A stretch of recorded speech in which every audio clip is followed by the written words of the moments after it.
আসসালামু আলাইকুম। আপনাদের আমন্ত্রণ জানাবো আইডেস্কে। শুরুতেই জানাবো শিরোনাম।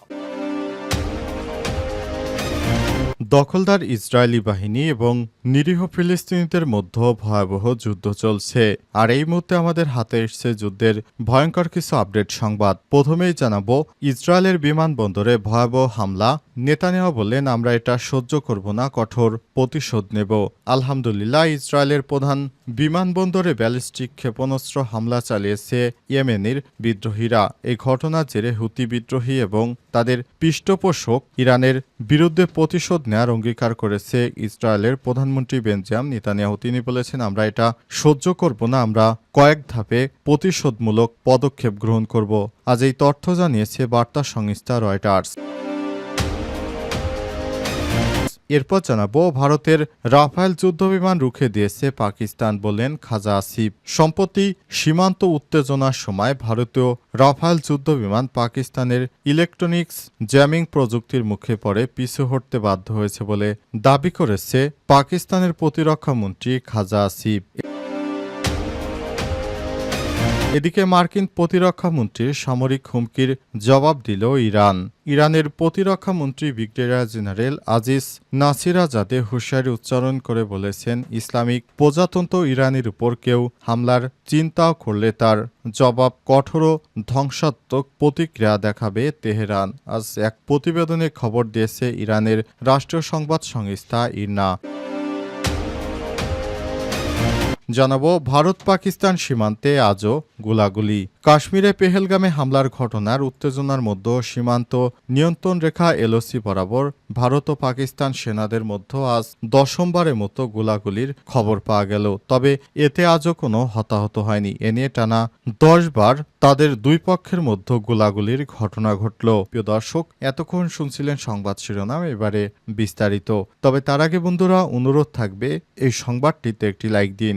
এই চ্যানেলে আপনি নতুন হয়ে থাকলে আমাদের সংবাদটি দেখতে দেখতে চ্যানেলটি সাবস্ক্রাইব করে রাখুন। কমেন্ট করে বন্ধুরা আপনার মূল্যবান মতামত জানিয়ে দিন আপনি বিশ্বের কোন দেশ থেকে বা বাংলাদেশের কোন স্থান থেকে আমাদের সংবাদটি দেখছেন এবং শুনছেন।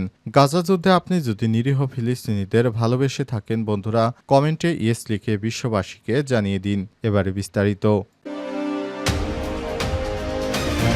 বিমানবন্দরে হামলা, আমরা এটা সহ্য করব না, কঠোর প্রতিশোধ নিব, বললেন নেতানিয়াহু। ইসরায়েলের প্রধান বিমানবন্দরে ব্যালিস্টিক ক্ষেপণাস্ত্র হামলা চালিয়েছে ইয়েমেনের হুতি বিদ্রোহীরা। এই ঘটনার জেরে হুতি বিদ্রোহী এবং তাদের পৃষ্ঠপোষক ইরানের বিরুদ্ধে প্রতিশোধ নেওয়ার অঙ্গীকার করেছে ইসরায়েলি প্রধানমন্ত্রী বেঞ্জামিন নেতানিয়াহু। তিনি বলেছেন, আমরা এটা সহ্য করব না, তাদের বিরুদ্ধে কঠোর প্রতিশোধমূলক পদক্ষেপ নেব। আজ সোমবার এই তথ্য জানিয়েছে বার্তা সংস্থা এএফপি। সামাজিক যোগাযোগ মাধ্যম টেলিগ্রামে প্রকাশিত ভিডিওতে নেতানিয়াহু বলেছেন, অতীতেও ইরানের সমর্থনপুষ্ট হুতি বিদ্রোহীদের বিরুদ্ধে ব্যবস্থা নিয়েছে ইসরায়েল, ভবিষ্যতেও ব্যবস্থা নেবে। এবার হামলার অর্থাৎ প্রতিশোধমূলক পদক্ষেপ এক দফায় নেওয়া হবে না, বরং বেশ কয়েক দফায় নেওয়া হবে। পরবর্তী টুইটারে এক পোস্টে নেতানিয়াহু বলেছেন, নিজেদের পছন্দ অনুযায়ী বেছে নেওয়ার সময় এবং অবস্থান ইরানকে জবাব দেবে ইসরায়েল। ইসরায়েলের প্রেসিডেন্ট কার্যালয়ের বরাত দিয়ে টাইমস অব ইসরায়েল জানিয়েছে, ইসরায়েল সফররত সাইপ্রাসের প্রেসিডেন্ট নিকোস ক্রিস্টোদুলিদেসের সঙ্গেও বৈঠকে নেতানিয়াহু উল্লেখ করেছেন, আমরা এবং আমাদের সঙ্গে গোটা বিশ্ব এখন হুতিদের হুমকির মুখে। আমরা এটা আর সহ্য করব না, তাদের বিরুদ্ধে কঠোর প্রতিশোধমূলক পদক্ষেপ নিতে শুরু করব।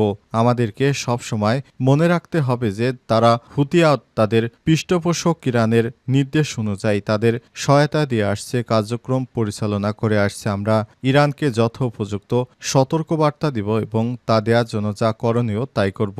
তারা জানবে আমরা এই ধরনের কার্যক্রম সহ্য করব না।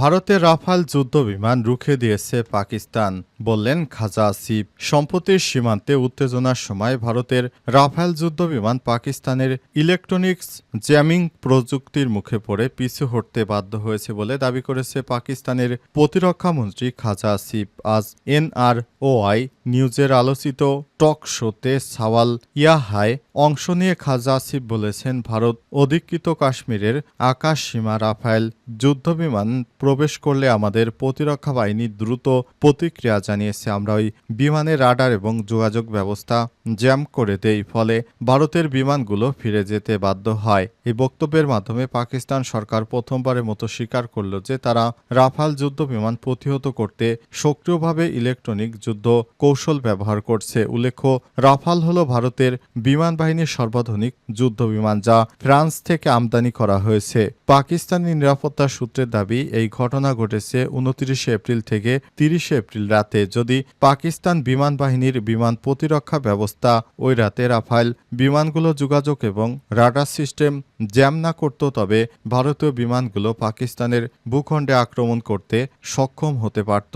পহেলগাঁয়ে হামলা এবং সম্ভাব্য সংঘাত। খাজা আসিফ আরও বলেছেন, ভারতের সঙ্গে উত্তেজনা এখন বিদ্যমান। পহেলগামের হামলার ঘটনায় আমরা যদি নিরপেক্ষ তদন্তের দাবি না করতাম, তাহলে আন্তর্জাতিক সম্পদের দৃষ্টি পাকিস্তানের বিরুদ্ধে আরও কঠোর হতে পারত।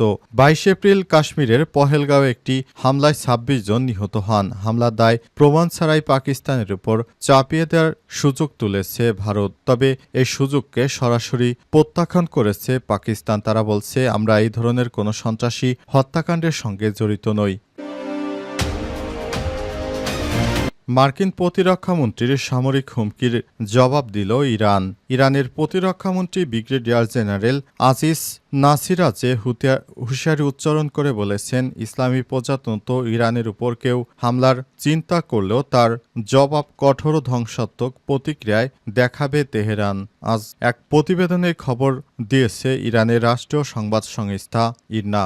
মার্কিন প্রতিরক্ষামন্ত্রী পিট হেগসেতের সামরিক হুমকির প্রসঙ্গ তুলে ধরে নাসিরাজাতে বলেন, দুঃখজনকভাবে আমরা দেখেছি, একদিকে মার্কিন কর্মকর্তারা কথিত আন্তরিকতা ও আলোচনার আগ্রহের কথা বলছে, অথচ অন্যদিকে নিয়মিতভাবে বিভিন্ন মাধ্যমে ইসলামী প্রজাতন্ত্রকে সামরিক হামলার হুমকি দিয়ে যাচ্ছে। তিনি আরও বলেছেন, ইরান বিপুল সংখ্যক ক্ষেপণাস্ত্র মজুত করে রেখেছে। যদি যুদ্ধ বাধে তবে কোনো দ্বিধা ছাড়াই যে কোনো লক্ষ্যে সব ক্ষেপণাস্ত্র ব্যবহার করা হবে। নাসিরাজাতে আরও বলেছেন, যদি আমাদের উপর হামলা হয় কিংবা আমাদের উপর যুদ্ধ চাপিয়ে দেওয়া হয়, আমরা শক্ত হাতে জবাব দেব। শত্রুদের স্বার্থ এবং ঘাঁটিগুলোর উপর আমরা পাল্টা জবাব দেব, কোনো ধরনের দ্বিধা বা সীমাবদ্ধতা ছাড়াই। এ সময় তিনি সতর্ক করে বলেছেন, আমরা আমাদের প্রতিবেশী দেশগুলোর শত্রু নই, তারা আমাদের ভাই, কিন্তু ওইসব দেশের মাটিতে অবস্থিত মার্কিন ঘাঁটিগুলো আমাদের লক্ষ্যবস্তু হবে।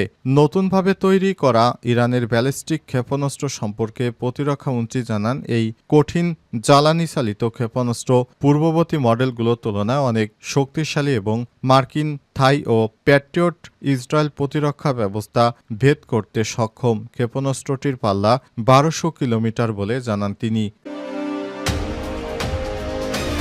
চট্টগ্রামে 3 ঘণ্টা সড়ক অবরোধ, আহলে সুন্নাত ওয়াল জামাতের টিয়ার গ্যাস নিক্ষেপ।